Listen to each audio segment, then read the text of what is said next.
To understand the biblical worldview of the New World Order, we must first look at the fall of mankind as recorded in Genesis 3.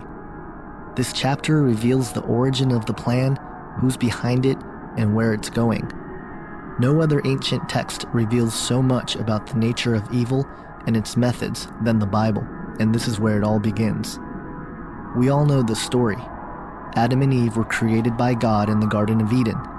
God's creation was good, and mankind was very good. God had one commandment for Adam and Eve to follow.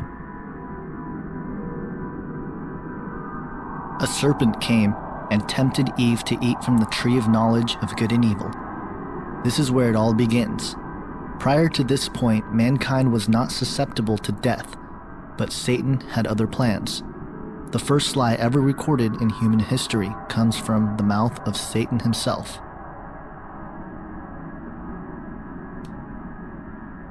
Satan, being the father of lies, was able to redefine what good meant.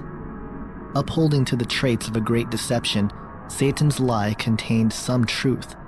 But to understand how this lie has permeated throughout history and is being used to create the New World Order, we must break down this passage. Satan knew that when they ate of the fruit of this tree, that mankind would be subject to death. This lie is the foundation for New Age ideas like reincarnation. It is the idea that even though we may physically die, there is no heaven or hell, but instead we return with another opportunity to attain enlightenment. It is also the one lie that many of the world elite believe today, which is that through the use of intellect, technology, and science, man will achieve immortality. This will become more obvious as we look into the sacred promise or ancient hope held close to those who are at work for the New World Order. Satan was implying here that secret knowledge and wisdom will be available to them. This is the main proponent behind the nature of secrecy which all secret societies possess. It is the idea that unattainable information will be partitioned to those who submit to the request of the one who holds the knowledge. It also plays on the hope promoted by the New Age movement, which claims that we are all spiritually evolving into a higher consciousness, and that if one would only tap into this universal energy force, they would realize that they are God. The New World Order and its components, secret societies, New Age movement, transhumanist movement, and even the alien agenda in many ways is predicated on this one lie. The idea that man would become God is the elusive carrot on a stick that has been behind many, if not all, of man's attempts to acquire power, authority, and dominion over the masses while conquering death and nature in the process. Furthermore, we can trace ideas like pantheism and the concept that God is a force, or that everything within the universe is God and thus we are God, back to this lie. It is the ultimate deception because it plays on human pride. It is the driving force behind ideas such as morality is relative and karma. It is the denial of evil and accountability to sin. This is the core of the Luciferian doctrine. It is the blueprint to what the select group of men have been working on for centuries. Exclusive knowledge to achieve immortality and become gods, all without the help of the Creator God, but by our own use of intellect. As we will come to see, this idea, which goes by many names like the Sacred Promise and an Ancient Hope, has been sought after by men for centuries. Here's the way they look at it. Here's their metaphor for the end of innocence. Adam and Eve were held prisoner in the Garden of Eden by an unjust, cruel, and vindictive God.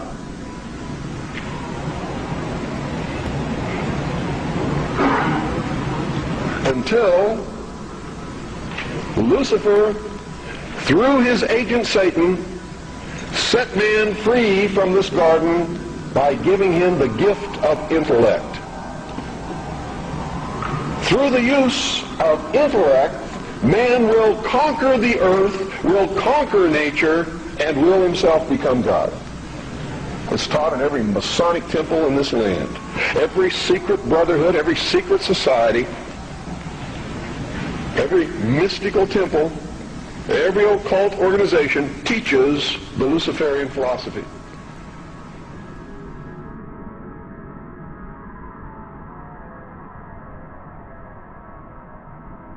When our founders declared a new order of the ages, they were acting on an ancient hope that is meant to be fulfilled. I believe, and if you read esoteric wisdom philosophers and teachers and so on, this ancient hope is the idea that there has been a plan, an ambition, contained within secret societies for thousands of years to resurrect the lost empire of Atlantis. And for those who don't know, the whole idea of the new Atlantis and the New World Order and the New Order of the Ages are, if you read the writings of these societies, they are all one and the same thing. The ancient hope, of which Bush refers to in his second inauguration speech, demonstrates that Bush, or at the very least the authors of his speech, are well aware of the plan initiated by an ancient occult hierarchy, now operating as secret societies to forge a world empire. The promise to those who help build this empire is that they will attain godhood themselves and become a part of a family of perfected human beings. Manly P. Hall, a 33-degree Freemason, an occultist and regarded as one of the greatest authorities on the topic of secret societies and Freemasonry in particular, reveals in his book, The Secret Destiny of America, quote, "In this way, the old dream of the philosophic empire descended from the ancient world to modern time. Secret societies still exist, and regardless of the intemperance of the times, they will continue to flourish until the quest is complete. For more than 3,000 years, secret societies have labored to create the background of knowledge necessary to the establishment of an enlightened democracy among the nations of the world." End quote. Hall goes on to explain that America was not founded as a constitutional republic based on biblical principles, but rather a massive experiment of social engineering formed out of the principal visions described in Sir Francis Bacon's book, The New Atlantis, in 1627. The basic principle was that the goal of attaining human perfection and a utopia that would come with it is the ultimate plan put forth and worked on since antiquity. He goes on to say, quote, "The supreme human purpose is the perfection of man. This must come first, and when this end has been achieved, all good things will inevitably follow." End quote. These principles all stem back from what is known as the ancient mystery school teachings.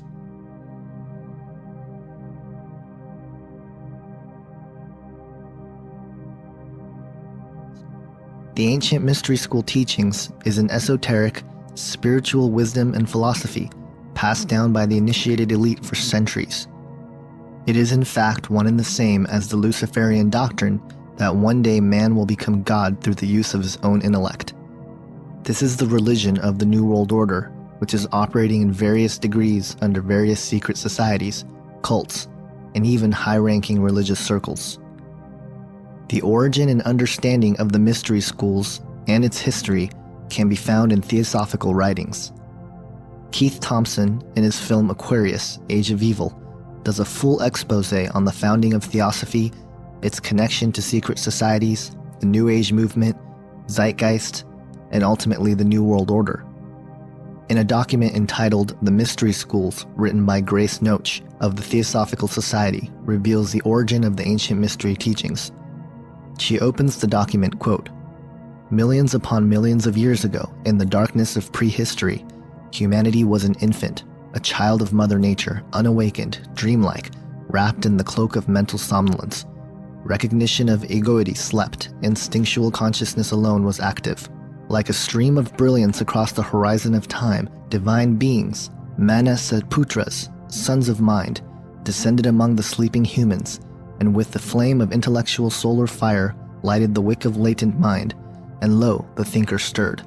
Self-consciousness wakened, and man became a dynamo of intellectual and emotional power, capable of love, of hate, of glory, of defeat. Having knowledge, he acquired power. Acquiring power, he chose. Choosing, he fashioned the fabric of his future, and the perception of this ran like wine through his veins." End quote.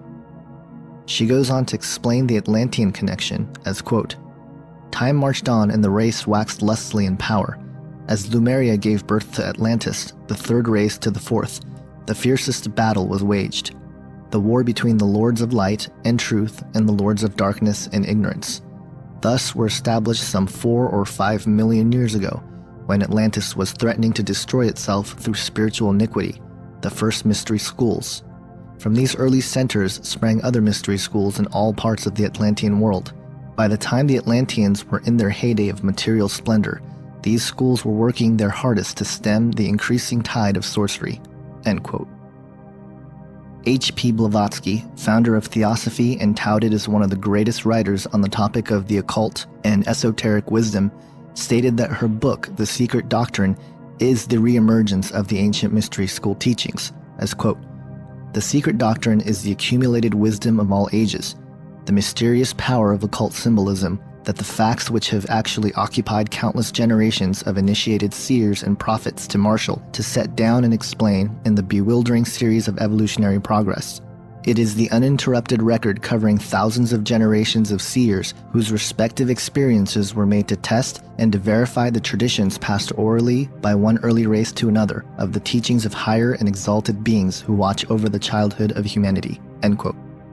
Alice Bailey, a theosophist and writer, co-founder of Lucis Trust, formerly known as Lucifer Publishing, wrote in her occult classic known as The Externalization of the Hierarchy regarding the initiation of all humanity into the ancient mystery schools as, quote, "This little-known divine energy now streams out from Shambhala. It embodies in itself the energy which lies behind the world crisis of the moment. It is the will of God to produce certain racial and momentous changes in the consciousness of the race which will completely alter man's attitude to life and his grasp of the spiritual, esoteric, and subjective essentials of living. It is this force which will bring about, in conjunction with the energy of love, that tremendous crisis imminent in the human consciousness, which we call the second crisis, the initiation of the race into the mystery of the ages, into that which has been hid from the beginning." End quote. The foundation behind all that is the ancient mystery school teachings are founded upon the idea that, once again, man was given the gift of creativity and intellect so that we ourselves can achieve godhood and become the divine beings of which we were supposed to be through the process of evolution. This idea goes directly against biblical Christianity, who offers salvation to anyone who believes in Jesus Christ.